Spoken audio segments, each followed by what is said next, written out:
staying up too late watching Stealthy play it and go to work like I'm dying. Oh, all right. Thank you for joining me today. Sorry for a little bit delay there, Corvo. You got your drink? I didn't even see a drink in your hand. Okay, water. Agua. All right, so welcome to the Bear Thoughts channel. We always do this. We're the Bear Thoughts podcast. We always do this every Friday. It's 5 o'clock BST time. Standard bog things. Hello, everybody. As always, you have the illustrious Corvo Ninja. We don't have no What's up? Stealthy because right now she's on a field trip getting some parts for some vehicles that decide to go and, well, as some adult stuff would say, having doing adult life stuff and adult things and fix their vehicles. Um, Seems like a lot of people are doing that lately and hope it doesn't rub up on me because I don't need no more vehicle problems. Please and thank you. Let that virus be over there. We got you, we got Tibbers. I don't need it. Thank you. If that spreads around like COVID, we'll all be out of luck. Um, I'm telling you right now, dude, I will be so happy when one of these vehicles leaves and the new one gets here. Because it is, oh, it's getting on my damn nerves. yeah, it's just one of those things. Is like I said, like when you have one vehicle, you don't always have the means to go buy another one, so you gotta keep that thing purring as long as you can. But the problem is to keep that thing purring, you gotta keep on fixing it. And sometimes you just don't want to fix it no more. You just want it to run. You just want it to work. You fix it, Right, and then something else breaks, and you fix it, and something else breaks. Like I just right. want you to work, bro. Just Well, I mean, it's like last night I put on the track bar on mhm. the front of the Jeep because the bushings were worn out on it. And while I'm under there, I find that the steering dampener, or some people like to call it, what the hell? There's some people call it steering dampener, some people call it a steering assist, whatever. But I noticed it's basically a hydraulic piston that softens the road noise back to your steering, Yeah. and it's leaking some fluid out of the hydraulic cylinder. So Stealthy went on a quest to find that for me today, so I can replace it directly after this podcast. Yeah, and I'm sure that's going to be a fun endeavor. And I just don't want to do it, but I know that someday I'm going to have to do something like that. And I'm just like, okay, either spend an arm and a leg to get someone else to do it for me and they'll charge me an upcharge, or I just do it myself. I liked I my tell you, my original I've Honda. worked on so many vehicles lately that I literally went and priced what it would cost for me to have a concrete pad poured. Mm, 10 by 20, 4 inches deep, 300, $635. yeah, you would need a concrete slab to be able to do some real work on your vehicle without worried about it cracking or breaking or getting holes or whatever else spilt on I it. just get tired of laying in the dirt, man, to be Yeah, perfectly especially honest. your gravel. Like that shit like on your back would be killer. Yeah. Even with a roller, roll on the vehicle. Yeah, that wouldn't very much roll very well. It just is. No. I had one of those creepers, and it didn't work very well here. Mhm. So, I grew up building cars in the backyard, and then we got accustomed to a cousin of mine who ended up building a really nice shop and having a lift, working in that for multiple years, and now I'm back to working on shit in the yard, and I remember why I didn't ever like that. Oh, man, a shop. That's something I would have. Like I know people like a shop like what for vehicles. Like most people want to shop for vehicles. I want to shop just for like I want to be able to take all my stuff and literally have me a man cave so I can fill it with all the stuff that I want. And my wife would Yeah. never have to see it, never have to complain it. No one else would touch it but me, and it would just be there. And that's what I would love to have, just a separate building so I can just go out to and go, hey, honey, you can go to bed. You don't hear me screaming or yelling because I'm playing a video game, getting angry, or if I want to go out there and blast some music, or I just the idea of It's like having. me and Stealthy were talking one time. I said we were talking about, after kids get out of high school, um, we're not necessarily going to be living in this location right here anymore. Hmm. And I told her, I was like, I don't care where we move to, whether we build or we buy, I want a basement. Yes, And she's please. like, why do you want a basement? I said, because it's going to be my area. Hmm. All my shit's going to be set up there. If I want to go down and run printers 24 hours a day, 7 days a week, nobody can say shit about it. If I want Hmm. to go listen to music, if I want to go game, if I want a basement. which of course means she's going to have a basement because she does all the same shit that I do. We just basically see we're different. We don't need a man cave, woman cave. We just need an adult cave. Oh yeah, yeah, yeah, You know what I mean? yeah. Because she likes to game. She likes to listen to music. She does her arts and crafts. You know, we're very similar in that way. But we Yes. don't want to do that in the same place we entertain company in the living room or we eat dinner and you know, it's just one of those things. So I'm hoping whenever we get to that point in our life, I can like get you to come see the area, help me manify the print area, Yeah, shit yeah. like that. I just always like I have always told my wife like I just want one room. That's my room. The rest of the house is you. Like the bathroom, kitchen, bedroom, living room, dining room. I don't. That's all you. I just want one room. Even but this room is not my room because my wife's right here. She has her stuff. She has her things. Everything else is mine. But it's like it's not really my room. I like having her around. That's nice. But I know sometimes that I can be a little much, and I'm like just leave me a room by myself. You don't have to worry about me. And if you need me, call me like on the web cameras going, honey, dinner's ready. It's like, it's like I'll just talk to you through the intercoms and I'll come and see you. Or if I want to see you, I'll just pull up the phone and whatever. I love this camera stuff. I've said this before. If you are when people living by yourself or you don't have a very comfortable housing, get you some cameras. They're really cheap on websites or if you want to be really, careful with your money, go buy it on Facebook, Facebook Market. You can get it for secondhand pretty cheap.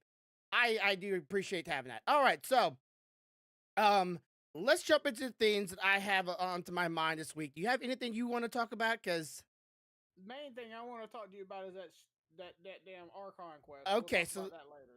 Though. mine kind of does roll into them.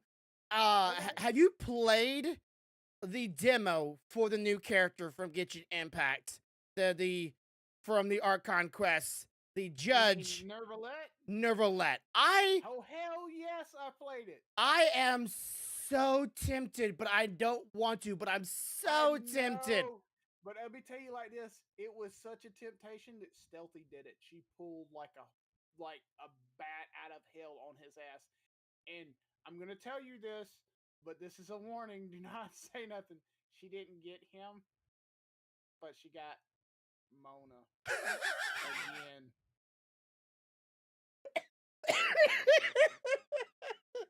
It's either Mona or Jean. That seems like to be like a theme when people try to get 6-star characters in this game. It's either Mona or Jean. Mona again. And while Stealthy will tell you she loves Mona's personality, her playstyle is not necessarily Stealthy's favorite, Uh as huh. you well know. Mm-hmm. So you can imagine her face when she's pulling for Nervalette and Okay. Mona pops up. Okay, so let me give a description for viewers here if you're watching here in the VODs. If you haven't already hit the like button, let me comment down below what's your favorite character from Genshin Impact if you have one. This guy literally has a Kamehameha beam.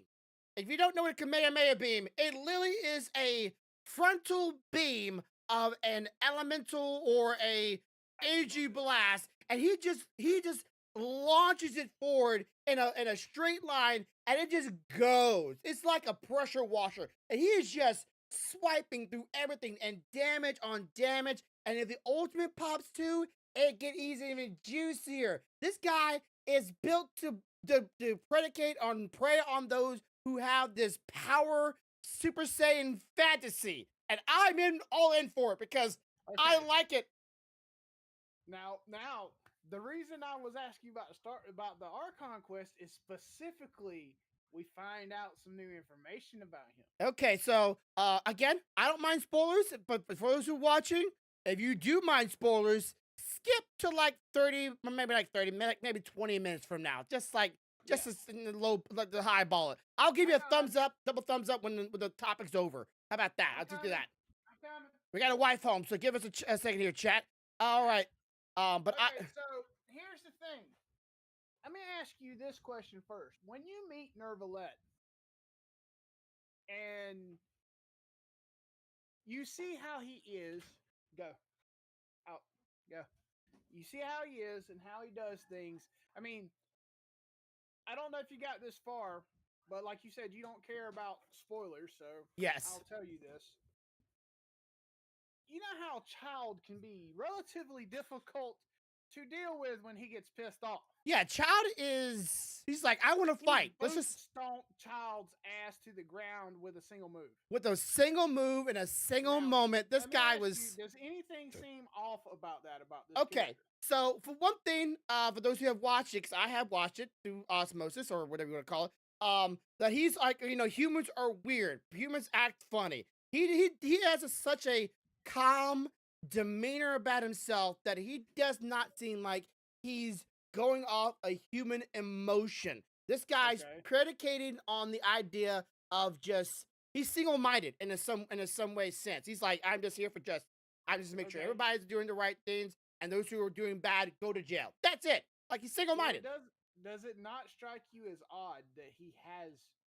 Yes, he has a hydro vision, but he boot stomped a fucking harbinger. Yeah, That's not normal. A Harbinger that That's was not activating. normal. Oh, not even a Harbinger. He was also a Harbinger who was activating Foul his legacy.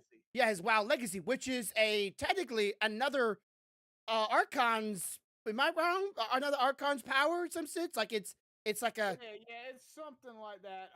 It's he has a vision and a delusion. The delusion was a man-made, manufactured vision mhm, that the Archon from Shesnaya had them build. So he yeah was activating his foul legacy, which puts him well above the norm when it comes to combative abilities. yeah And and yet he got stomped to the ground by a man with a cane. and a single So move. the first thing I thought is that ain't normal. I don't give a fuck what kind of vision you got. You just Yes, stepped on a man that we had to battle 3 rounds with to win. Okay, yes. nah, that ain't normal. So I've already got this idea something ain't right. Hmm. Well, I was right, and I found out why last night because I was watching Stealthy. Hmm. And do you remember at all any stories about about a hydro dragon while you're in Yes, because Fontaine? Well, yes, of course, the original Hydro Dragon went is missing. dying, dead, Uh huh. whatever, at the bottom of the water. You've seen bones and shit, right? Yes. Well, that doesn't mean there's not a new one. Oh. Yes, he Whoa. comes out and admits that he is the Hydro Dragon. You know when it starts raining randomly, and they're like, "Why?" Yeah. It even states in the lore that when the Hydro Dragon feels sad, it causes it to rain. Huh. And you witness it firsthand in the game because you could tell he feels sad about something as you're talking to him and the weather changes instantly. I seriously thought, like, I thought he might been like the old, like the previous Archon of the No, I area. thought the same thing, or I thought maybe the other girl was a feint, that Hmm. he was the real Archon, but he was no, nah, he's the new Hydro Dragon. Okay, so, but he's the only one who disguises himself as a human. Because the rest of the dragons, as far as we've seen, are like, hey, we're just dragons roar, hear us scream, hear us in the sands, But hear it's us in the not caves. unprecedented because think about it. Rex Lapis disguised himself as a Geo Dragon. Yes. Remember? But he's And a the body god. that they found was him being dead. So Hmm. it's not unprecedented. Yes, it's kind of reversed, but Yes. it's not unprecedented. Yeah. I was Um, just like, okay, he's a god. He can transfer whatever the heck he you, wants. you also find out that the gods weren't originally as powerful as they are. They stole those powers from the dragons. Oh, that's deep. Okay. So I still think there's a higher being even above the dragons that are up in that castle. I still have that So big theory. let me put it like this: you know these gnosis that the Shesnaya is trying to collect. Yes. Yeah, that's the part of the dragon's powers that the gods stole, and they've been passing them down from god to god to god ever since. And somehow this power is also with the okay. wait, my brain's hurting Yeah, here. it gets deep, bro. Like There's Archon so in the water area has her gnosis, but there's a new water dragon now, and he has his power still. So how does she have well, he a doesn't have gnosis? all of his power. Oh, The he doesn't. power he has is what was left after the gnosis was taken away. So think about this: he boot stomped the Harbinger with half of his power. Imagine what he could do if he had it all. Now they ask him, hmm you know, well, if that's the case, if you had the gnosis back, couldn't you stop this impending disaster coming? And he says yes, but to have it back, it would require the Hydro God to literally give it back. I can't take it. hmm She hmm has to willingly, or he has to willingly give back the power that was taken. Okay, so that makes me wonder. Okay, you remember the dragon, the dead body dragon we found in the mountains in the frosted zone? Now that one was different. You don't remember? You don't remember what the lore was? I kind of remember, but That one was a creation by Clee's mama. oh, okay, because Remember? but that thing still has a Because heart beating. Albedo refers to it multiple times as his brother. Oh yeah, but like that thing still So has a beating heart. So could someone have made from that dragon a gnosis? I don't know. Don't know. It makes you wonder too because he talks about all the dragons that are left in the world now Mm-hmm. were not the original dragons. Okay, they're dragons that have lived since those first dragons fell. Yes. Um, and that most of them are perfectly fine with working hand in hand with the gods. Hmm. Because I mean, think about it. If he was pissed off and wanted his gnosis back, you don't think he wouldn't wage war on the Hydro Nation instead of being its chief justice? Yeah. You That's know, it- that's not what it's about. Most of them are okay with the arrangement because I guess when the war between the dragons and the gods ended and the dragons lost, they were mm, like, "Oh well, fuck it, we lost. We might as well, you know, roll with the punches." okay. I So so it okay. it, it gets really deep really fast. We got the dragon from Monstein, um, Dvalin, the Valen. Does yeah, he have a gnosis? who where did Vanti lost the gnosis? Remember? Yeah. So He, was that Rivala's I'm gnosis? I would assume at this point, assumption Mm-hmm. that yes, that the way that Venti became the god, because remember they say he started out as a wind Fairy. spirit, Yeah. as wind spirit or fairy or whatever. I think the Valen granted him that gnosis Mm. after the previous Archon died, and that's how he became a god. That's my assumption. Mm-hmm. Then then we got the dragon that's underneath the tree and Now that one's different. That one is different. If you remember the lore, mm, Rex brought that elemental earth being up and gave it a body. yeah, but So that that's was he's not he wasn't originally a dragon. a, a dragon. Mm. Because he's an earth I think dragon. the If form. I, yeah, I think the form that he took as a dragon that he used to make the fake body. I yeah. think that was what the original Earth dragon looked like. Mm. Okay, I think that dragon probably passed away a long time ago, and Rex has just always been who he is. Yeah. And then we got Um, the Dendro dragon, which we saw in the desert zone from the yeah. Wind, the biggest ones by far so far.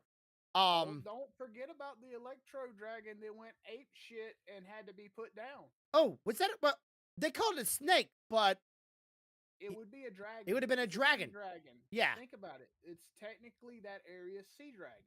Mm-hmm. Which So as was you follow this story, it's starting to make sense. Okay, every place has a dragon.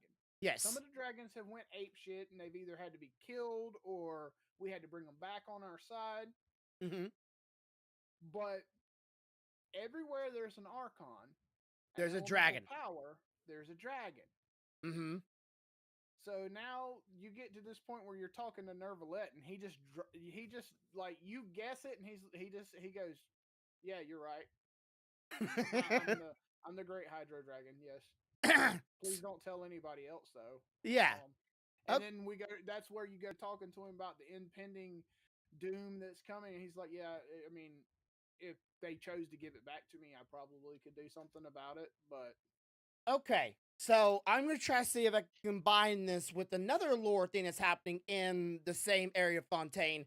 The little fish people down in the lower The areas, Millicene. yeah, Seeds with the little hearts that's stuck in that tree. Oh, that's not a tree. Well, it looks like a tree, but it's probably something else. What's the heart? What is that beating thing that's It's the previous dragon's heart? Water Dragon's heart that is slowly dying. And it's still talking though. It created that whole world for the Millicene inside of its decaying body. And for it's them to live there. still talking to them. Like it's like Yes. as if those people are connected to the dragon. So they're dragon people. It was they were made from the dragon.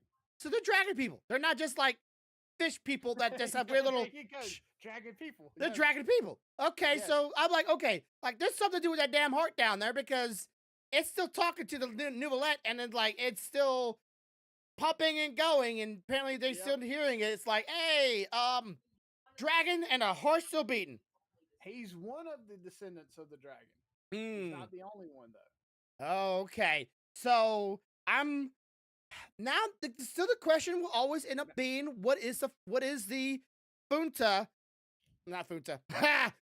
What is the Fatui trying to why is this Fatui all trying to gather these dices, and what are they trying to gather it for other than just for more power? Now I'm gonna really throw you a curveball because I don't know if you've seen this part yet, but like you said, you don't care about spoilers, so I don't mind it. Here's a spoiler. The current Hydro Archon doesn't have the Gnosis right now. And neither do the Fatui. Fatui doesn't have it, and she doesn't have it? How does she have power? Ooh. wait. She doesn't have any power. Why do you think her only way of having a duel is in the courtroom right now? She has a Gnosis? No. No. She doesn't. The warrior one. No. What I'm saying is the Hydro Archon doesn't have any power because she doesn't have a Gnosis right now. That's why she won't fight anybody or do anything. That's why she only does her duels legally inside the courthouse like an attorney. She can't fight right now. Okay, I thought she gave it to like a warrior princess. That's why she always has Nervalette around. That's why she always takes Nervalette with her when serious shit's gonna happen. Okay, so I was thinking like I'm about to say, did she just give her powers to the warrior princess and went, you know what? You whooped their asses. Like, god dang, either that or it's in that little scale thing. Right now, when her ass rolls up, when that duelist rolls up, it's gonna be hardcore rolling on her ass. She better be strong as shit. Like she literally better be just overpowered. She come in on them damn mechs. If they make her weak, I'm gonna be pissed. I would be too. So a lot of good character stories getting better and better. They're doing a better job at telling stories. Not yet. So one more thing. You asked about what the Fatui want. Yes. As of right now, all the Fatui want, as far as the knave, the harbinger of the area, currently is to keep the disaster from happening to Fontaine because she's originally from Fontaine. Yeah, I still don't think the Fatui are. They're not bad guys. I still don't think they're bad guys. I just think they're just doing something. I think some of them are a little cracked, but some of them aren't. But I think the overall objective, again, this is just my opinion. I've said it before. I don't think the Teresa is trying to take over the world. I think she's trying to gather all this shit because she knows that there's something really big coming. Like the heavenly principles is going to come and try to smite everybody. Yes. Okay. I think she thinks if she gets all the Gnosis together, that she can have a chance at combating the heavenly principles. Yeah. Problem is nobody's willingly going to give this shit up, and nobody's willingly going to take and try to do these dangerous experiments to create certain powerful things. So she's just doing it the only way she knows how. Notice what you just said. Willingly. You have to give it. They can't just take it. They have to give it of their own accord. Well, So no, maybe the Archons they have to cannot give it to the dragons of their own accord, but they can take them from the gods. I mean, do you remember how Venti's got taken? I don't. Senor just reached in his ass and snatched it out. Oh, okay. So I thought it was just. I thought he did give up. Did get it up at some point. So far, everybody else No, is just giving up. she froze.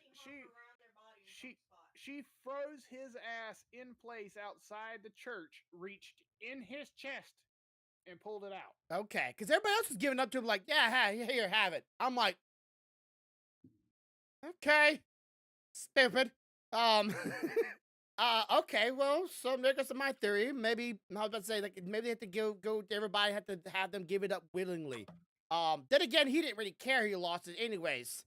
Didn't very much help, but he didn't care. It's like, oh, I lost it. I genuinely think that that's what's going on. That and if my theory is true, then I'll be happy. Mm-hmm. And I told Jasmine about another theory I had. How fucked up would it be if they built this? I'm sorry, a little Mm-hmm. stealthy. How messed up would it be if they decided they built it up, making it look like Shaznia is going to be the last area, right? Yeah. Which would make the Fire Nation next, right? Mm-hmm. But then they flip it. Because let's be honest, how much of the Fire Nation have we heard about?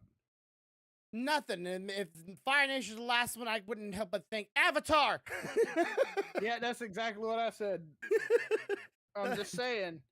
I feel weird things coming. Yeah. And if you haven't gotten to the part where you get to see the little cutscene with the new Ice Mage dude and his skills, you'll love it when you see it. Well, yeah, I saw it in the little trailer things where we got the codes from. Oh no, this is not a. This is different. It's an actually full on cutscene of Wondermus. Oh, okay. So let's go into this year. 'Cause this year is the 3rd year anniversary of Genshin Impact. Now, Yes. you remember the first year Genshin Impact, they gave you just enough to do a single 10 pull on Genshin Impact. Nothing very much more. A few little primos, a few little stardust or moondust, whatever, and like that was it. This year, they're giving you 10 pulls, enough primos to do another 10 pull, a pet that's a little floating squid that stays sleeping inside of a bubble. She just showed that to me. I'm looking at it on her screen. Did she get him? She's got the squid. Oh yeah, the squid. And then next would be the little bubble gum or bubble gun that they're giving you a game for just like blowing out a bunch of bubbles. It's all cosmetic, but that is this year's 3rd year, and you have to log in every day or so to get the next items from it. 4 days. Yeah, it's like 4 days. But you gotta log in all those days to get all that stuff. What'd you We think? did that last year too. Yeah, like So was today the first day? That's how you got the squid. I thought it was yesterday, so maybe maybe it's compiling, which I think would be all right if they're compiling it. That'd be nice because not everybody to be able to log in every single day. I already got yours too. Cool. So what is your thoughts on this year? Do you think this year is better or worse than the last previous 2 years? Honestly, it's looking good to me. Yeah, I mean, in I my think opinion. I mean, they're giving us more rewards for being here longer. I like everything about Fontaine except for swimming. I don't have a problem with it at all, but yeah, that's me. Well, my problem is that I like being able to use my elemental abilities. That's Mhm. what the game was built around, and I feel like they created an area where I can't really do that. Yes, in You the know? water, yeah. Um, it's very simple. It's very it's not very complex, and you're already having to deal with swimming. So I guess they thought, okay, too much with swimming and doing all the little events, and we want to find a new ways of doing puzzles. So let's do a water themed combat and water themed abilities that you have to connect with other spiritual animals in the area. I call them spiritual because they literally are just dead ghosts of previous animals that are just still floating in the water somewhere. I want to find the dead ghost of the dragon so I can suck up his power and use that. Thank you. But I don't have a problem with it. It's just something else to do. Now on land, still the same, same stuff. It's a cut and paste. But I do think this year is better. Now, some people still could say, hey, we should get a free 5-star character, whatever. I want new characters, right? I've been playing this game literally. I looked up the date from the little event we had online showing all how many years you've been playing. I played literally 2 days after the day the game launched. I've been playing since the beginning, I would say. So I have most of the characters I want. I want new ones. So give me 10 pulls that'll let me get the chance of getting new characters. I like that. And I've been getting a lot of Primo Gems of lately. I mean, like, but let me ask this question. I want to make sure. So you're still having a hard time deciding whether it's going to be Nervalet or Worsley as to who you're pulling on. They keep on giving me more and more Primos. Maybe I can make another one. He's seen the Kamehameha wave, sweetheart, and he's having a hard time. Like, I like Mona, but that is a sick ass move. Yeah, let's not talk about that. That's a touchy subject right now. We don't say the M word in this house. But I just want, maybe a new Hydra character. That wouldn't be too bad. I don't know. I do want. He said he liked Mona, but Nervalet is just yeah. Mona can go shove herself in a pee hole somewhere. I knew it was gonna happen. Damn it, Grumpy! I didn't repeat it. Okay, I just making some comparisons. That's all I was doing.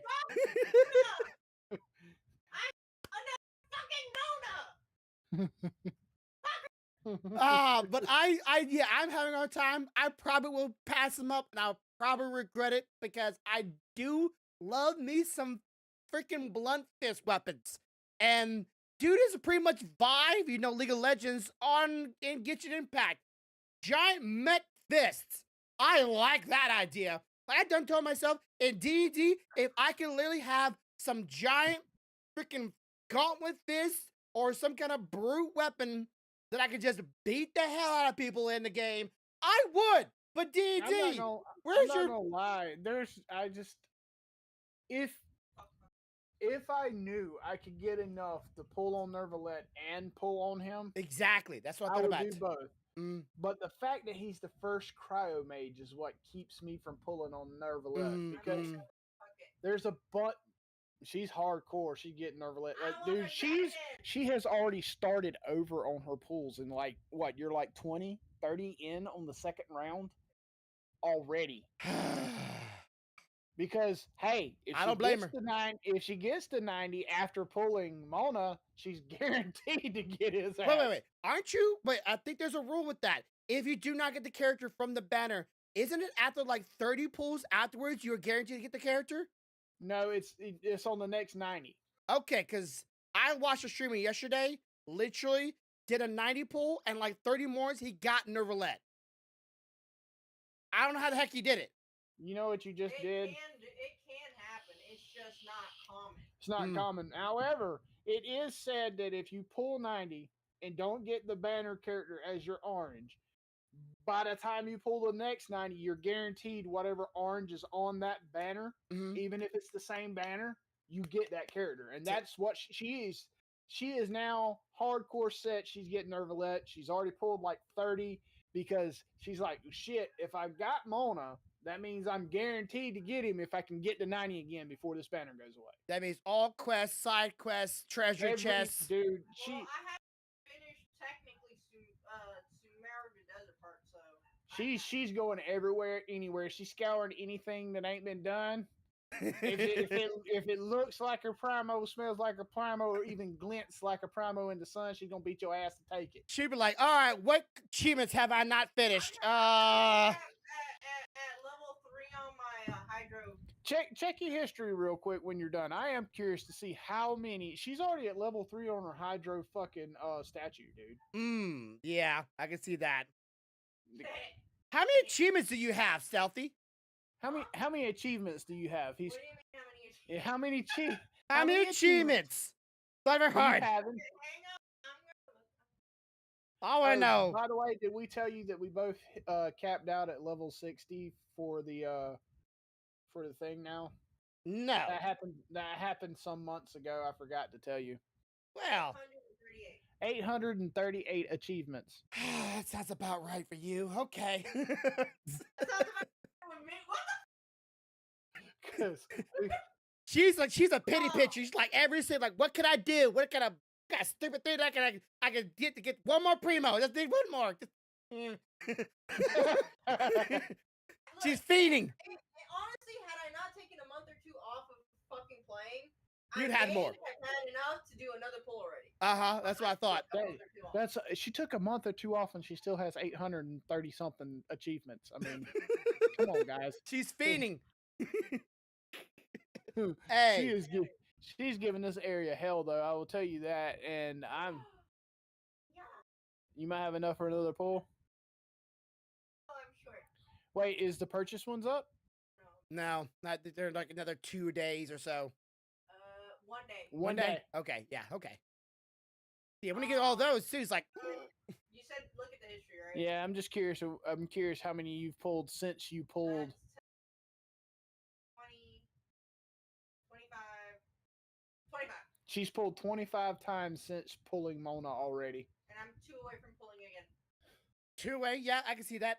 Okay, so yes, I would say again, not sponsored by Get You Impact, though I was at one time. That felt pretty nice. Feel free to play the game. I don't see why people give this game a hard time as it is. It's doing better and better in the story. And if you could just, I know it's hard. It's like something like watching anime. Like if you just get to this episode, it gets so much better. And I hate saying it. I wish Get You Impact was as good as it is now at the very beginning. Because I know it would catch more people's eyes. But it just get to, I would say, okay, what would you say what was the best part of The fountain, by the way. What was the part that? Oh, she's at level 11 on the fountain. okay. What was the part that I thought was the biggest catch to me? Yes, what When caught you? When I hit Inazuma, I was like, oh. Okay, so 'Cause Inazuma was my place, bro. Like if I was the traveler and never gonna leave this place and was gonna build a house, it would be in Inazuma. Okay, so that's when it really caught your eyes. Yeah. I liked Leeway Harbor, but like I said, I like pretty much all Asian cultures, so that's like all my thing. But I like Leeway Harbor. But I feel like when the game really kicked off in storytelling, and I was going to be like really late into the game, was Sumeru. Sumeru, just like the stories went from like a 7 out of 10 to a straight 10 out of 10, and its storytelling, maybe not showing, but storytelling was just so good. And now it feels like it's gone up to 11 out of 10. I'm not trying to just hype on a single thing, but people are so fixated on gameplay when story is just as important. It's fucking great. Yeah. This story What up? is fan. I didn't think it'd get no better after Sumeru, but it's fantastic. Yearly review is up to look at. I can tell you exactly how many achievements I've done until they did the review thing. 221. 221? Okay, that's fair. That's fair. Yeah. It's pretty good. I'm not gonna look at mine. I'm not gonna look at mine. Mine's gonna be like you did 0, but your wife did them for you. Well, there's also the little event. If you go like to like the little online event, it shows you all the stuff you've done. I have like apparently. That's where I found that. Yeah, I have like a 0. Holy shit. I have like 80 something in Sumeru. Everything else is 100%. And then of course we got Fontaine, which I need to start working on more of the actual storyline there. But yeah, there's so much story to go through that is still very much in the game. and that I feel like if you could just get to that arc, there'll be something that will appeal to everybody. Agreed. I don't think Mondstadt was the best story for what it was at the time, but But it wasn't bad. it wasn't bad. Like yeah, it was its own thing. It's a I mean, easy they jump fish off out point. the water. What? It was your entry level. It was like your training ground to dip your toe into the pool and see how things work. Yeah. Um, and of course, as I've always tell everybody, um, you don't need every single character to play this game. You No. don't need every single. Do you want every single character? Yes, Yeah. but like there's streamers out there really truly known. All they're pretty much doing to hype up this game is spending thousands of dollars on getting a C6 or a what was it what's the C stand for again? Constellation Constellation. the Yeah. character to 6, and they're spending Well, thousands of dollars on it. Like that's the all the entertainment they think they see in the game. I'm like, that's not. all right. So let's have a little fun since you mentioned you don't have to have all the characters. Mm-hmm. Um, name the 4 characters that have enabled you to do the most in the game. Okay, so that would be, and that's gonna sound weird. Bennett, what's her name with the little panda bear and the spear? That would be Zhongli. Yeah. I mean Jingling. Yeah, Bennett, Xingling, the Raiden Shogun, and either Mona or whatever the big. I can't believe I'm forgetting her name. The girl with the big sword that dancing around and her little keister jiggles. Noel? No, not Noelle. She's the ice one, with the big sword. Oh, you're talking about Eula. Yeah, Eula. Okay. Those 4 have maybe like any big challenge comes up, I pop those 4, and things are just melting away. Okay, so for You me, guys want to do your annual review? oh yeah, you get No. Each of these. Yes, you were primos. primos. Okay, so for me, I would have to say would be the Shogun, Mm-hmm. Kazuha, Oh yeah. Sango Demiya, Okay. because she's been one of my best healers I've had, Mm-hmm. and I would say what was the name of that character? The little detective dude, the animo detective dude, Hanzo Hey, Shikanoy and Hazu. Shikanoi Heizu. He's the animo catalyst that uses hand to hand. Yeah, I was pulling up the character's name up here so I can get everything. Yeah, get everything those here. 4, and well, I would say in Kami Sato, those characters Mm-hmm. have enabled me. Anytime anything major comes out, I can put the Shogun, Kazuha, Kami, and Sengo in there, or swap Kami for Henzo, and it just goes away. It just goes away because with Kazuha in the party, if you've got anybody that drops buffs or debuffs, Yeah. like you hit them with A's E, you drop the jellyfish for water, and then you swap over to Kazuha and do the swirls and stuff, Yeah. they are done. It's like mass destruction. Mm-hmm. Kato is just like one of those characters that everybody thinks is really strong because he has such a good way of doing a lot of damage to a large group of people. AoE is still the primary way of killing most mobs in the game. It's just blowing things up. It's Elu, by the way. I don't know why I forgot her name, Elu. But I've heard some people play this entire game with just the Wanderer, which is the guy with the big hat. Yeah, that single accounts with just the Wanderer. It's like there's some characters that just are just stupid strong, and there's some characters you just pop like everything's gonna melt away in within 5 seconds, and you can have them all in C1 or C0. You don't need the character to be at C6 unless you just. dude, I couldn't imagine having a Shogun or a Kazuha at C6. I mean, what would I do with my time? Because Well, if I keep going, I'm gonna have a freaking C6 of fucking Mona. Same. We're at C2 At already. least you'll be able to drop. We're at C2. At least I you'll don't even want to. at least you'll be able to drop more powerful taunts. Well, I have did over 100,000 damage with Mona. So I'm just gonna say, if you do it right, she can be a powerhouse. But you have to literally land your ability and make sure it crits, and then does this little like double dropping. But that's a deeper topic. So yeah, there's characters that I have like at C0 that just has such an impact in my group that I don't need to have every single character. I could do the entire game with just those 4 characters. Never really have to swap unless they're like fire resistance or electric resistance, and then they have like pretty much no use. But otherwise, they're dead. They're just dead, and you're not gonna fight the same element over and over again. I just don't That's have.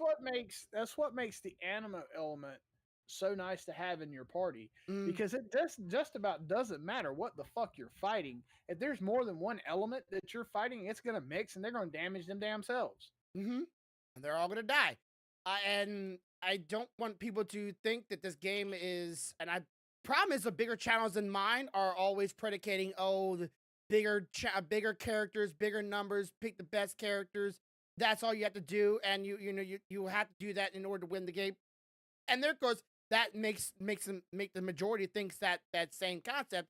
In reality, it could be further the truth because someone else keeps on bringing up the fact that some channels literally have free to play channels only, and they beat the game, or free to play gameplays, and they beat the game entirely on free to play and not put $1 into the game. I'm like, that's just proof of Right. concept. The problem Yeah. is dedication. If you really like this game, you're gonna be putting a lot of time into it, and then that would come into a cost fallacy, right? Where you're going, I Yeah. put a lot of time into this game, I don't want to give up on the game.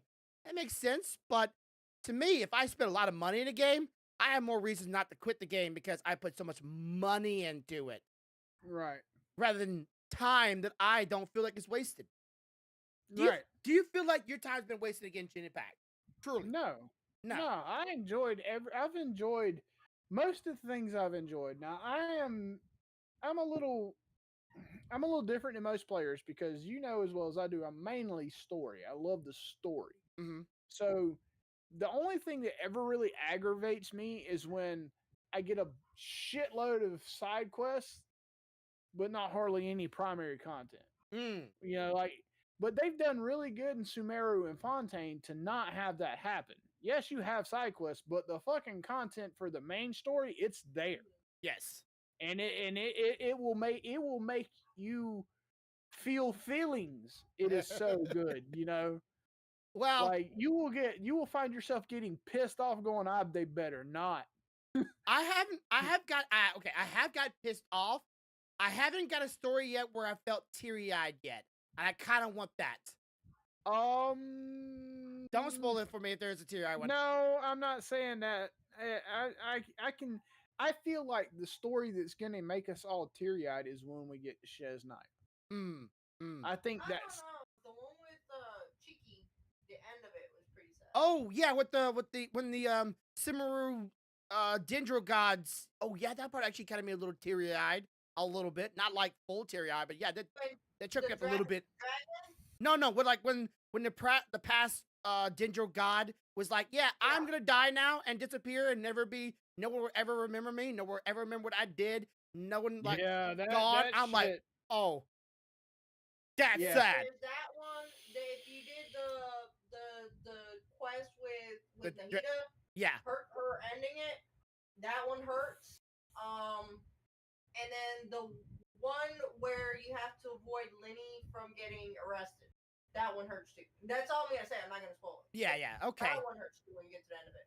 All right. Well, then I'm ready for that one. I don't really I don't want to be sad, but I want I want to be pulled into the story. Even if it doesn't make you cry, it will definitely tug.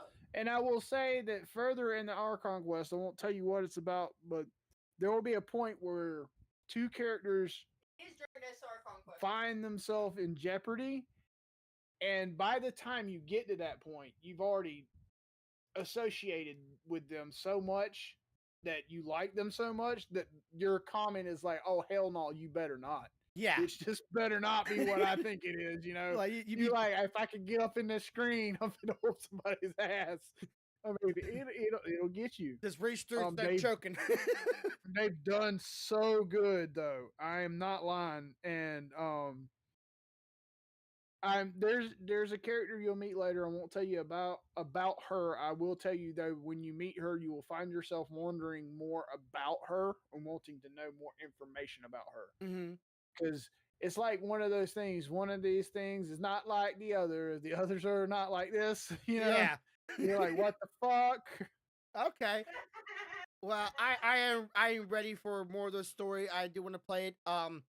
Now I just got a little bit further into the Sea of Star games, it's well known, and this past week or so, a special character in my heart had something happen to them, and I about choked up. I'm like, this is why I got into video games. This is why I like video games. It is another form of entertainment that I'm actually involved in, and I want to feel these emotions and feel like I have a bit of a attachment to these characters.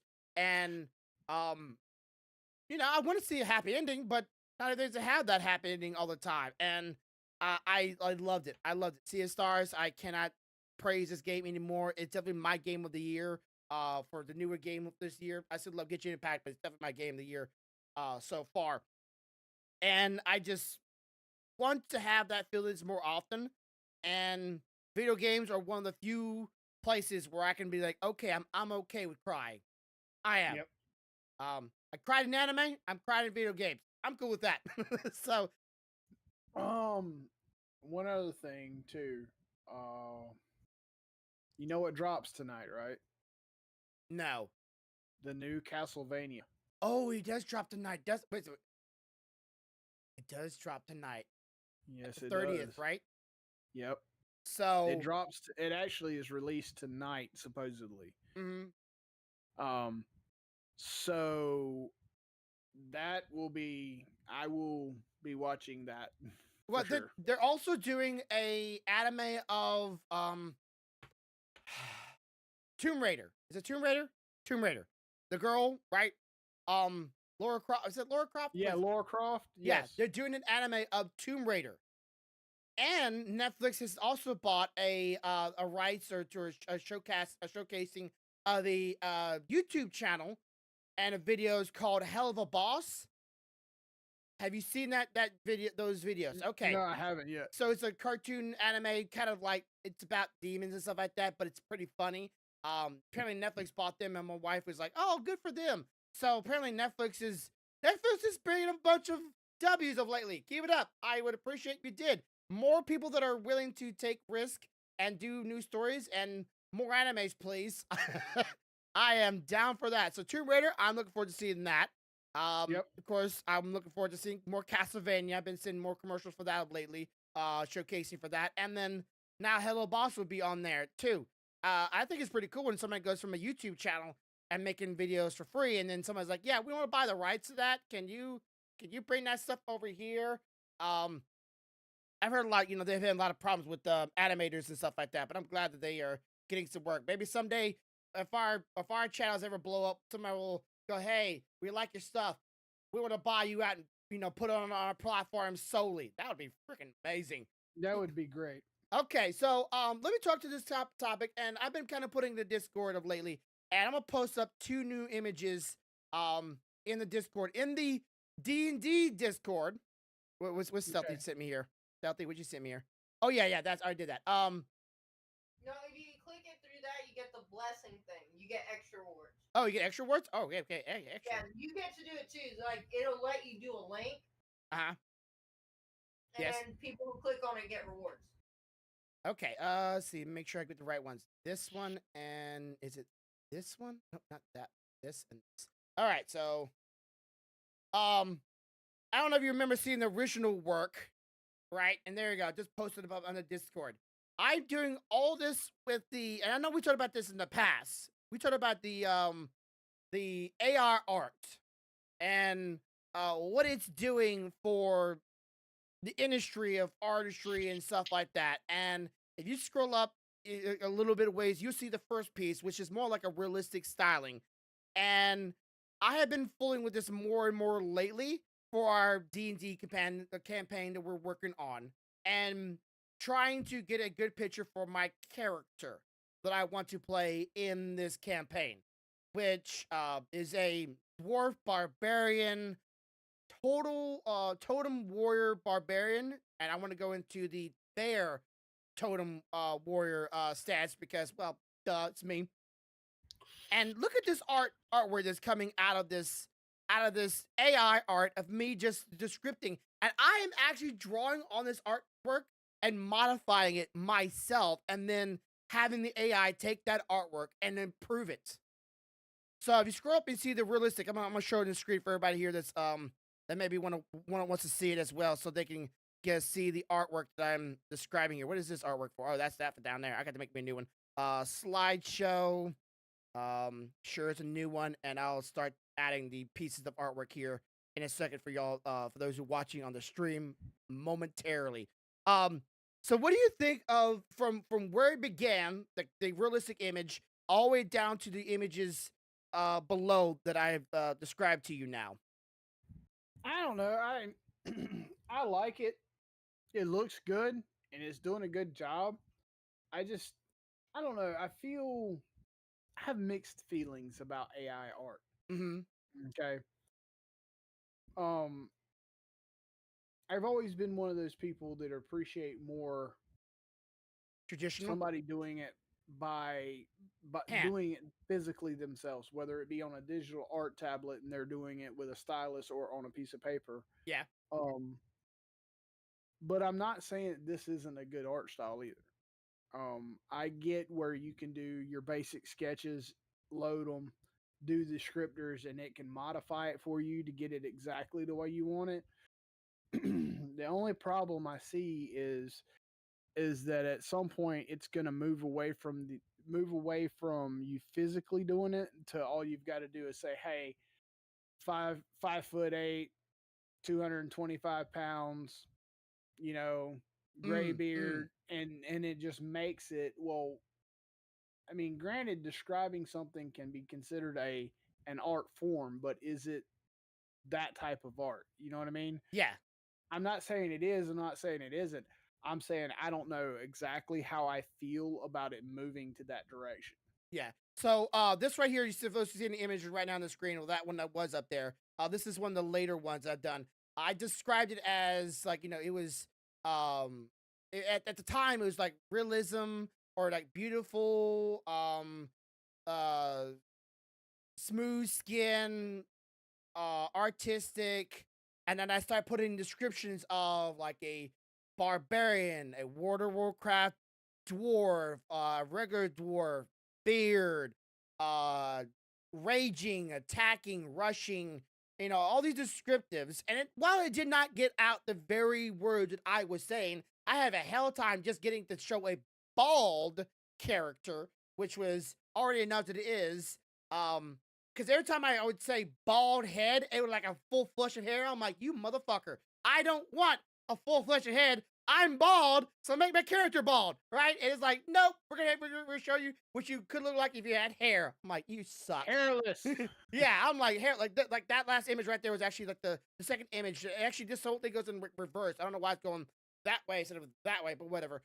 Like this is the first one. This is the last one, the very end of it. And I was trying to just make like an image of my character, because I wanted a character that I could use for the campaign. And I normally have drawn in the past my D&D character for one campaign that didn't go very far because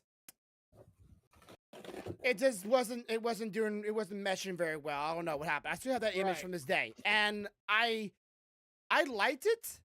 But yes, it definitely feels almost inhuman to have like these app descriptives put into a command and then just blown up. But then I just took that, like, there's one art piece that's coming up on the screen that I took and I modified it, right? This right here around the chat. I made him bald. I gave him blonde eyebrows, a blonde goatee. I changed a few things on each piece. I have manually went through it, put it in the clip studio, and modified it in some way, and then put it back into the AI. And they took that and then modified it like in another way. And then I'm going. I keep on modifying each one myself.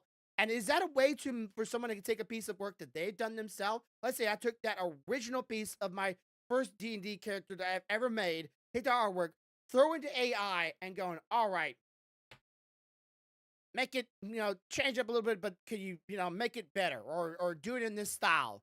Could that be seen as still like your original, but just the AI is just touching on it, and then you touch on it some more, and then like it's a back and forth situation rather than just all from just words? Yeah, I mean, that would be considered a collaboration. Mm. That's what I would think of it, because you're not purely using the AI, but you are using it to help fine tune it, and I would say that would be considered a collaboration, in my opinion. Yeah, I wanted the character to come out more cartoonish because this first one right here is more of a like you might imagine it as a more realistic artwork, and I'm not trying to go for realism here. I'm just trying to go for a fantasy like theme, and it gave me this big brooding guy, and I'm like, okay, well that's nice, but that's not really the character that I was going for. And then it, pulled out all these images, and I like him. I like him, but at the same time, I was thinking about how I want to make my character. I was either thinking about making him like almost thinking he is a bear, and like not know how to speak, but then I wouldn't be able to like voice act or talk to the group, and I'm like that might be a little hard. I was thinking like making him like almost like a mute, but then what would I be doing? I have to describe what he Right. does. I go up to somebody I didn't know who they were, and I pissed on their leg. I went to someone's house and I used their house to scratch my back. Like I don't know, it could be funny. I don't know. I'm thinking about it because thinking about like making him like a dwarf that was raised by a bear. Who has that? Most people say raised by a wolf or something like that. What's going on? She got 10, so she's pulling. She's pulling. All right, chat live on stream. Let's see what she gets. It's a purple. Ah, shit. She'll keep going, though. She won't give up. So she was at 25. That makes it 35. Fuck the official. Fuck Amy. You got Okay. another wish back, though.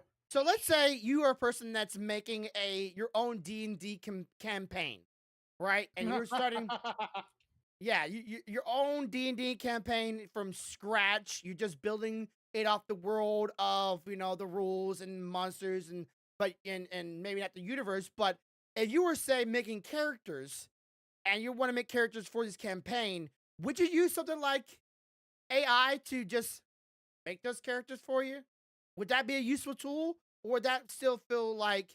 I think it depends on your time constraint. Mm, Because if it's like you have a deadline to complete it, then I can see using the tool because it helps you get it done quicker. mm, But I feel like if you have all the time in the world to build this campaign and you truly want to make it yours, then you do it yourself. okay. I'm just trying to think like how could you use this tool to benefit your artwork or benefit your craft without it feeling so inhuman, right? Right. Like there's some Without it pieces feeling on this art piece right here that it just don't look right, and I have to modify it. But that's just because I don't have the money or the time to draw a brand new character when we literally have couple of weeks. couple weeks. And I wish I could hire somebody to just do this artwork for me, but I don't think they have enough time because I'm very particular of what my character wants to look like. And even this artwork, I had to mess with it over and over again just to get the final piece with that, which I'm still don't know if I'm gonna keep or if I'm gonna change. Right. But I am looking forward to it. I'm hoping everybody else is looking forward to it. Of course, if everybody has any names that think that might be good for the campaign, feel free to share them. We are open for names. Just try not to make it related to bear this time. I want to keep something outside the box. because I feel like there's too much stuff about me. And just in case this thing blows up, I want it to have its own thing, to be its own little cohesive thing. Which it's gonna be hard enough as it is. I gotta get all of you on a call someday so I can set up y'all's like position of the camera, because when Yeah. people get in Discord, there's like multiple boxes all over the screen, and I gotta take all those boxes and put them into a overlay area so I can figure out where we're gonna be at during this stream, and who's gonna use like one camera, who's gonna use two cameras, one for the face, one for the dice, and then we got the main screen where if we have any kind of I think imagery. in my opinion, this is just an opinion. I think if you're gonna have a face camera, it shouldn't actually be a face camera. I think it should be an image of your character. I could have it like swapping. Well, what I mean is like, so you're gonna be playing a character, right? Yeah. So instead of seeing Grumpy's face, you see Grumpy's character. What if they did right. VR instead? Yeah, could you imagine making a VTuber out of your character?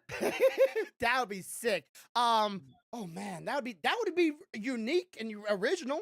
Yeah, because nobody else's characters are them when they're talking on the stream. That would be amazing. That would be So an then- investment. And then I can make me a DM character, so when I speak, that look like some demonistic thing going, "I'm going to eat your blood." Sorry. But I do want to have it where like characters are showing up. Like I know you don't watch a lot of content because you're a very busy man. Some D&Ds they have it like they show a character and they show the character's stats, like how much wisdom, dexterity, some information about them. Right. And then I have the little board which I put in the channel, which is to be flipping over, saying person's name and like their logo, flipping over again, showing the character name and like the image of the character. So we underneath each person, so they know who they are, who they playing. But man, a VTuber would be amazing. That would be challenging to do. Cause we could do it on the cheap and do like program that you have, like, right? Remember that one thing Yeah. you made? But Yeah. then getting an exact one-to-one to each character would be challenging unless that program had that variable of Right, but options. that would tell me that would be cool though. But you just take yourself completely out of it. You only use your game name. The character looks like your character when it moves and talks, and you have your dice camera to show it. Show your dice rolls. That would be pretty awesome. Now I know we haven't talked about this before, and I don't want to have too big of a long conversation on here. But I need to get that part at least done so we can have overlays done. And I don't know if we're gonna have like any I would say gameplay, because I know you don't have no boards. I know you don't have no like checkered All we sheets. have that there's a map. There is a map that came with the set. Do they have like squares? If you want to see it, I can go get it. Yeah. Yeah, go get it. Well, Do mine. let's.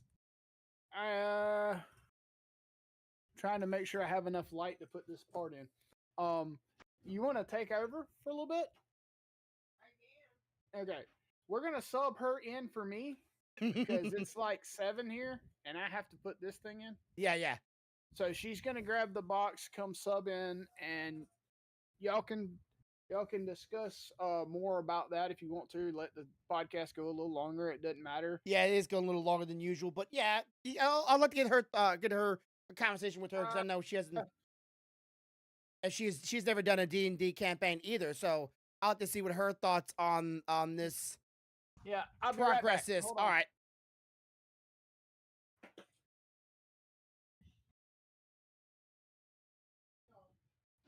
But yeah, I am definitely looking forward to doing this campaign. For those of you that know, I've been doing a Pathfinder one, but I've only done like 2 sessions so far, and they're a bunch with pretty much strangers in a lot of cases, which is not very always comfortable. But one of our other mods have recommended doing this as a bonding experience between us and them, and we're all trying to get this going. And I'm the one doing, I wouldn't say all the work, because that's not even close. I'm just doing the streaming portion of it, and will be streaming it, and I will be broadcasting to everybody. She has the box. She is coming. I'll be doing all that for those who are here on YouTube and for on my normal Twitch channel, twitch.tv/Grumppybear, for the ones that check me out. we're gonna be doing on there, and then if it grows into its own thing, we'll make a private, a separate channel just for that. So stay tuned if you want more information. Okay, Stealthy. So let me ask you before you show this: how are you enjoying the process of making your own character? I have not made one yet. You have not made a character yet. Now, even Leo showed off a character, but I don't even know what it is. At least I don't think I know what it is. If I remember right, it's like a tiefling. Well, it looks like Something like like an that. elf type of character, but I don't really know like what race or not race. What what is it? Let me see the sheet here. What it is. Can I scroll in? Okay, open in browser. Let me just do that. She has a character sheet that she made a long time ago, and she only has 2 sheets. Where's the other sheets at? Oh shoot. Charisma. A druid. She's playing a druid. Okay. So she's a druid. So she can be a healer or off healer. She's playing a druid. Do you have any idea what you want to play? Well, you guys were talking about needing a healer, so Yeah, she I don't can be know healer. if we're gonna if I'm gonna at this point, I don't know. Okay. Well, just let you but know, like if you I ever volunteer for that, so if you nothing else. if you want to make a character, D&D Beyond has a character building thing. It took me like 15 minutes to do my entire character level 1, and it was like that. Super easy. Made an entire sheet. Oh, it was so helpful. Oh man, like reading the book and trying to go through all the character descriptions and figure out like the stats and the abilities is like this is a headache. To do that because Corvo said to help him remember some of the stuff since he has to be doing certain other things at the same time that he's doing this Mm-hmm. to help him remember how to do certain things. I'm gonna be doing that too, so I'm gonna be learning a lot of stuff. Yeah, you're learning about as much as I am, really, because honestly, I have like almost no clue. Okay, so this is the box starter set, or book starter This is the set. top. I already pulled it off. So. Okay, for the campaign we're gonna be playing in the first gameplay ever of name soon to come of our D&D session. Tell you what the adventure is called. Sure, what's the name of the adventure? The adventure is Dragon of Ice Spire Peak. Okay, we're gonna fight a dragon. Hell yeah, I'm always down for fighting dragons. So that's what we're doing. We do have a map key on the back. Okay. And then on the inside we have his stuff that he's going to attack us with. Oh boy. From what I can see, there's like were-rats, blights, banshees. I thought I saw a werebear for a second there, or not werebear, owlbear. Hang on. I think I saw an owlbear there. There's a boar, carrion crawlers, centaurs, commoner, cow. Why would there be a cow? Boo! Give me the beef. Cow. Did you see the croc? No, there's did some not. people too. Okay. So yeah, I'll probably have to get that artwork from like online. I can pull it up on there. But anyways, so where's this middle map thing so we can see? Because I want to. There's a spider. Don't worry, you won't see it in real life. It's all your imagination. I'll be showing it to the stream though, but you know that's a different subject. There's an ogre, the ochre jelly, the mimic, the manticore, an orc. I do not see owlbear in here. Okay, I thought I said when you picked up one page, I thought I saw an art picture of an owlbear, but maybe I was just. There's also a young white dragon. Yeah, that's probably the frost dragon. Anyways, no spoilers. So okay, where's the little map? I'm not spoiling because I don't know how this goes. He's got different maps, as well inside of it. So. Okay, yeah, you can see the zone and area. Yeah. This is already like a pre-made story and right for the most part. Combat scenarios and character depictions and characters you might get involved in, the area you might be in. If we need to, we can scan the map so that you can I don't know. Okay, so can scan the map so it'll be easier for us to show like where we're at and stuff. Yeah. Later. So did it come with a big like poster almost size like map thing with a bunch of squares all over it? It came with dice. That's always nice. Hang on. And then there came this thing. Yeah, the dungeon master's helper guide and like rules and all that stuff, so he can remember and remind himself what those rules are in it. This is a rule book. Mm-hmm. And oop, I have to go through the rule book to help him remember too. Right, this is some more like the advertising for this. Okay, the It even character has sheets. the thingy Yeah. and the character sheets. Okay, so it might not have came with one. Maybe in the future we can invest in. I can invest and maybe buy it and send it to y'all, or buy it on Amazon. Yeah, that's the map of the area we would be playing in. But like these are like combat maps I'm talking about, because I don't know if we're gonna use like digital combat map or we're gonna use a physical one and have like characters for y'all to move around or not in the future. If you'll give me a second, I can. And this is what I was trying to tell him the other day, and I don't think he was listening or understanding what I was trying to say. Mm-hmm. And if you'll give me a second, I'll go get it. Okay. And we also have the cards in here as well.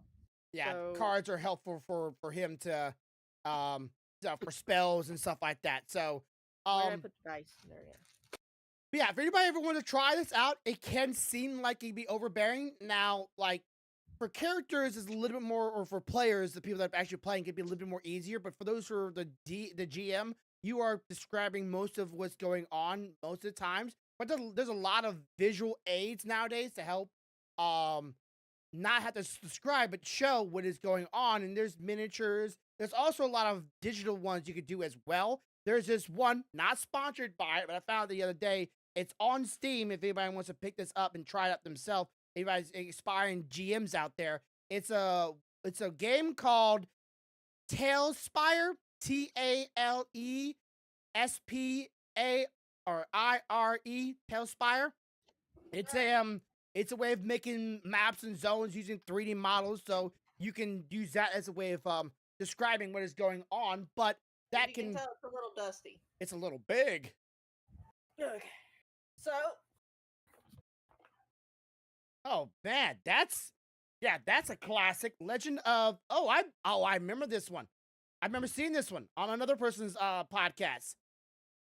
Now, Corvo has it. Corvo said that he was going to play it. We were going to try to play it, and then the group that we had fell through. But this one has the rule book. Uh-huh. The adventure book. Yeah. And then... Oh, so you could build it yourself. That's what I'm talking about. Like, those have squares on it showing distance of space. So when people move, like let's say I move 25 feet, which is technically 5, 10, 15, 20, 25, 30, like, 35. This is what I'm talking about. Like six boxes. Yeah, like they're a lot more visual aid to give a GM help to remember things and so on. This one's a Dritz Steward, and they're like pre-made Wolfgar. Uh-huh. Jaraxel, the Drow Mercenary. You know, they have different ones. Like I said, they have these as well, which is the destination tiles. We have the cards in here. We even have miniatures. Oh man, that's a devil, I think. And yeah, he can 3D print his own too. That's what makes it even cooler. Like it's not just like no, these aren't 3D printed. These are I know he can 3D print them though. And you can paint those if you wanted to. So D&D is a lot more physical than it is digital, but there's a lot more aids nowadays. You can make it digital if you want to, and that's something that's easier for you and on your pocket, and on your wallet. And I like it. I've always wanted to go to someone's house and just play it, but with the advent of the internet, you don't have to do that no more, and you can just go online and just say, hey, I want to play something, and you can start some. But you need a GM. Like it's one thing to play the game yourself. It's another thing that, hey, you're going to need someone that knows how to keep the scenario going forward with the storyline and getting this story to unfold for the people to play and the events to active. And sometimes people will go off the rails and you got to put them back on it, which is going to be a pretty easy thing, I think, between me being new, Stealthy being new, and Leo being kind of played. So only person we gotta keep on track is it's gonna be Helsing because he's the only one that has a lot more gameplay than both of us, all of us combined. That should tell you how big of a map we can make Yeah, with it if we wanted to. yeah, and I can show that, and then we can use that, and he can move him any blocks and snares. Now, one thing I will be trying to do is maybe talking like before streams or getting an idea of like, okay, where's more likely the zones we're gonna be at, so I can have like background sounds and maybe some background music to play while we're doing all this. This. Well, what we could do Mm, is we could have pre-made maps, and like if we discover an area where you can if you have your clip art studio, you can erase that area mm-hmm. so it reveals it to everybody instead of us just like if we wanted to do it digitally. Yeah. And the only person that would know what the actual map would look like would be like, for example, me and you and Corvo, because we were the ones that had to put it together. Mm-hmm. Mm-hmm. But we wouldn't know what's actually on the map because obviously only Corvo would know that at that point. Yeah. It's gonna definitely take a lot more effort to make sure that y'all, the viewers, are getting the idea of what is going on rather than just being described to what is going on, because we're the one playing it out in our minds, but visual aid is always very much appreciated. For anybody, Which is why we have all these. yeah. So, I hope it goes through well, and I'll let y'all know, keep you updated if anything changes. Maybe me and Stealthy can help her figure out what she can play if we need a like a partial healer or another like off healer, because I don't know if Leo's going primary like heal or off heals. I was told we needed a healer, so I went ahead and volunteered. I just haven't made the character yet, and then I don't know what she's exactly playing because she hasn't stated. So Well, she's playing a druid, and she has healing word, which is already healing. Yeah, but word. that doesn't necessarily mean that she's playing. Yeah, and then she also has cure wounds. So she has another one, prayer of healing, kind of like thing. Regrowth. It's a prayer of healing. So yeah, she has a lot of healing spells. So those are things that she can use, but doesn't make her a primary healer. She can still attack, right? It's like most everybody can attack, but I want to ask her before I make any assumptions and screw us over. Mm-hmm.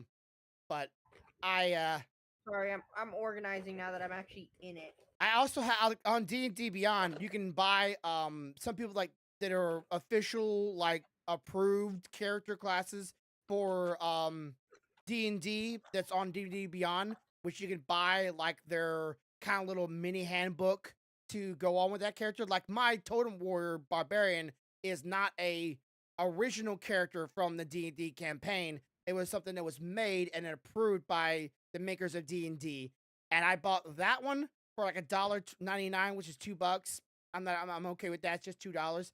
And then I bought Beastmaster, which is a hunter kind of like class or a ranger, but its main attacking ability or main attacking thing is with a beast or a creature. Like it controls the animal from which it allied with and has it attack in the behest of the hunter, and then the hunter will do some things as well, but its primary damage is the beast. And I thought that would be a pretty cool character to try it later on. So if there's anything like that, you want to more miniatures. We can definitely use these because I know that I could have sworn that I seen goblins or ogres or orcs or something. Yeah, like with your art skills, you could definitely draw paint on those, Stealthy, because I've seen your work. I'm good. Uh-huh. You don't want to use that skills of yours? I've seen your job. I ain't got no fucking skills. What bullshit are you speaking? It's okay. Don't let them know I'm good at something. But okay. So yeah, I'm sorry our podcast went a little late, chat. For those who are watching the VOD, are you looking forward to your D&D?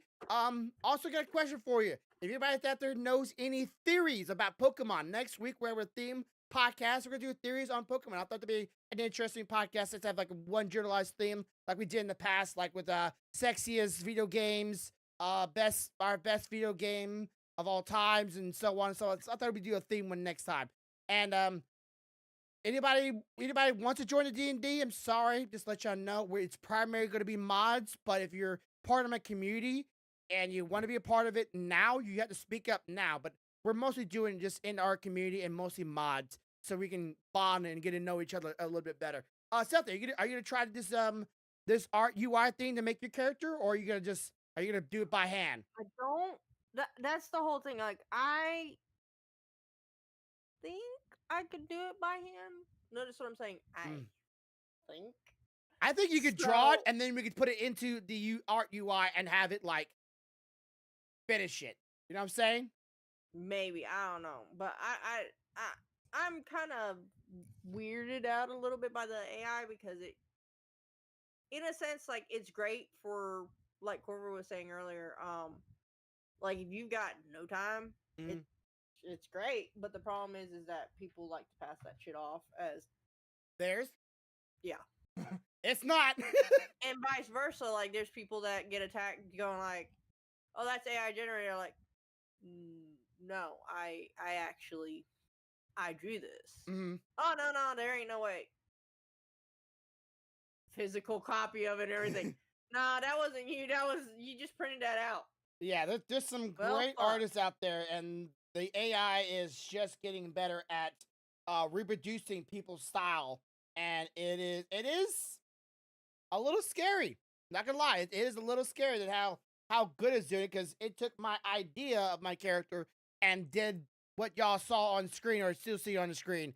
It is ridiculous of what it can do. But yeah, I would say if you draw your character, give it to me. You know that. Yeah, I know you haven't came up with a name with it yet, but trust me, do the DD Beyond once you have everything figured out. Do it on there, and it will make a character sheet for you, and you can even use the its web page as a means of keeping track of it as well. I think it's great, and it's free, so I would definitely suggest that. Is there anything particular about it that you are looking for more or most to doing, or have you always wanted to do D&D? I've wanted to do it for a while. I told Corvo when we first met that I wanted to do it, but I've never had a group or anything like that. And since our group to begin with at home when we first started out was so small, we never did, because it was just me and Corvo for the longest time. And then the two people that we tried to bring in to do it, they came over, and one of them got so freaking sloshed that yeah, nothing happened.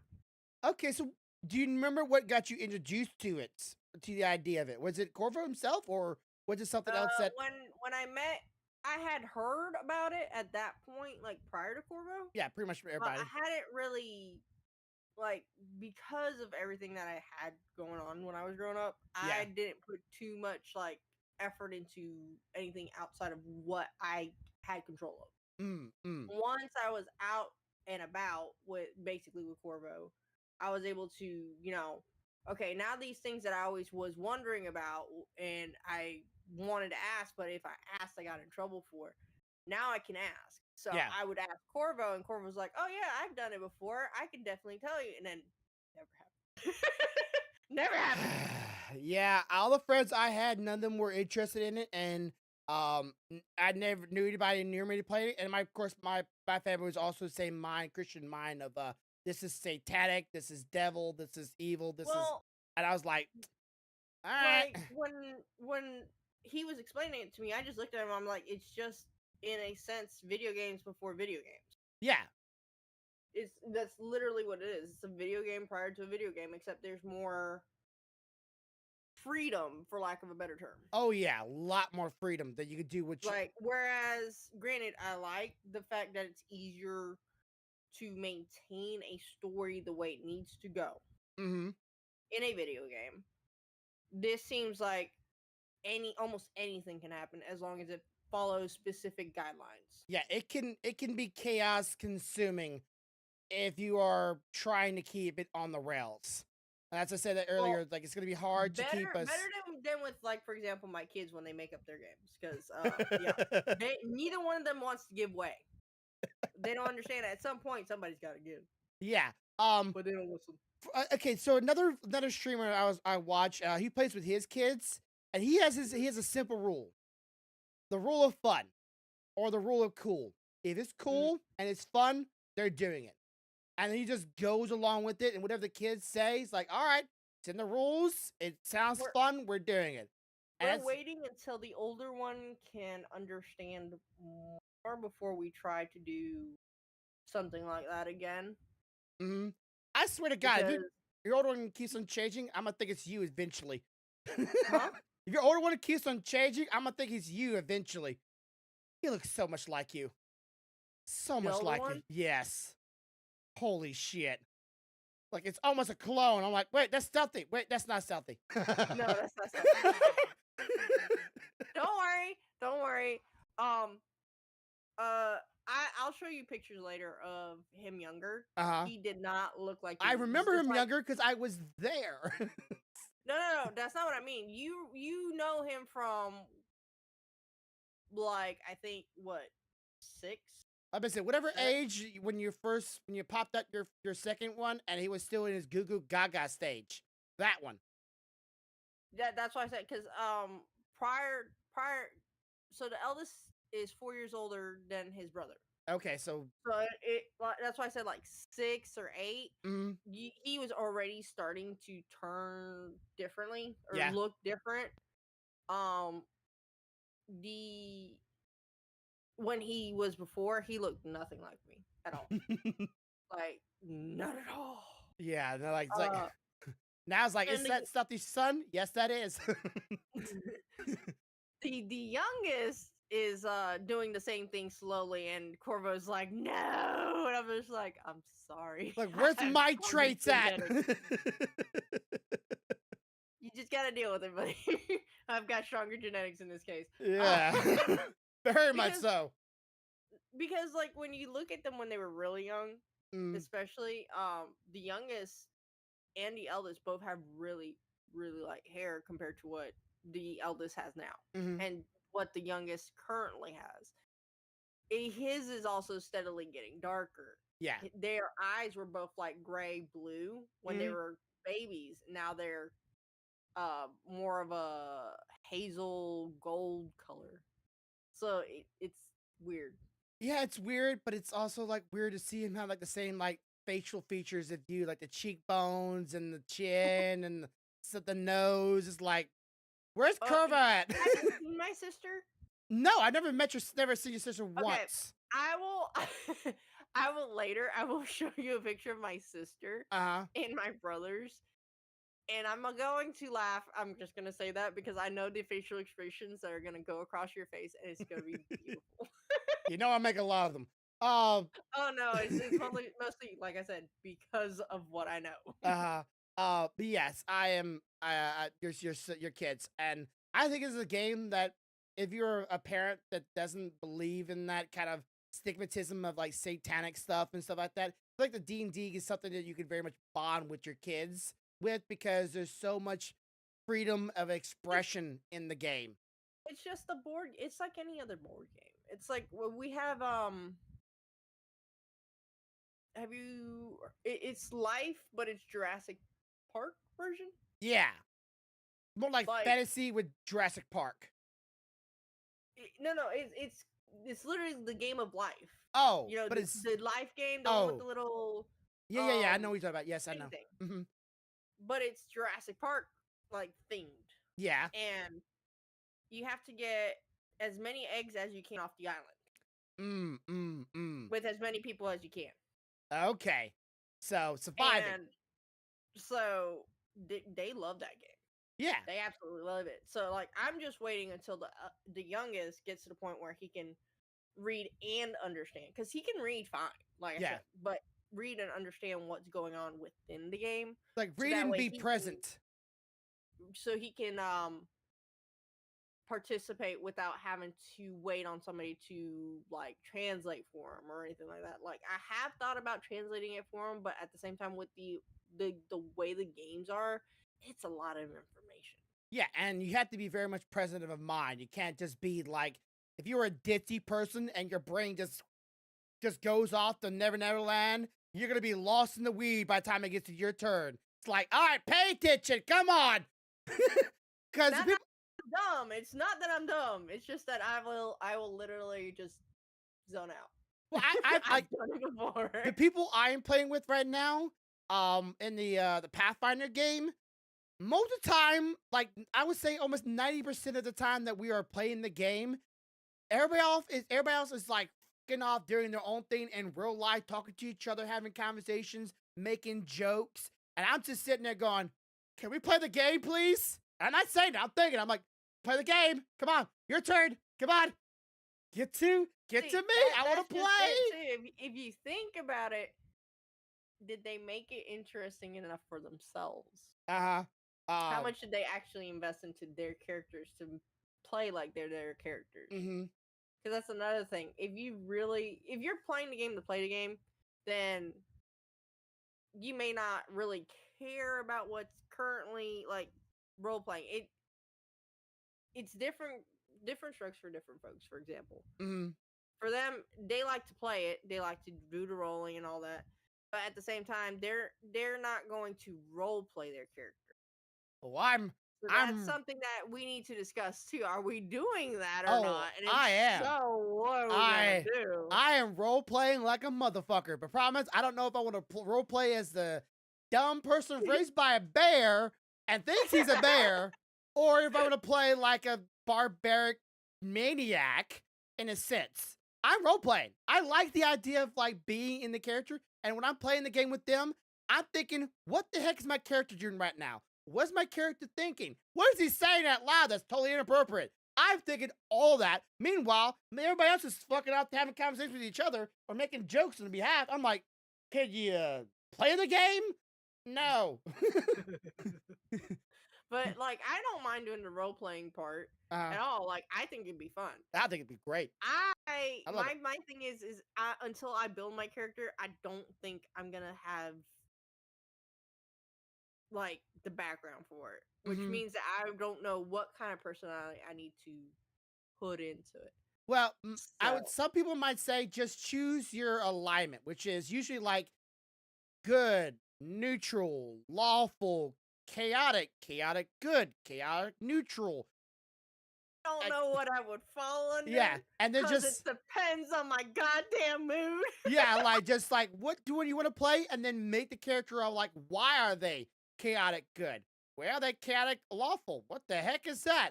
Why your character neutral? Why is your character very like knightly and chivalry? You just like figure out why that is, and then draw the backstory. And like I said, like, I don't know if I want to make my character chaotic. I'm half tempted to make mine have multiple personalities, just from the aspect that some days I will be grouchy as hell, and I know that.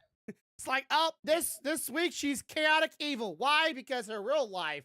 Because of this right now, she swapped over to Angela or something. Yeah. And I'm thinking she's like no longer Rizzo, she's Angela.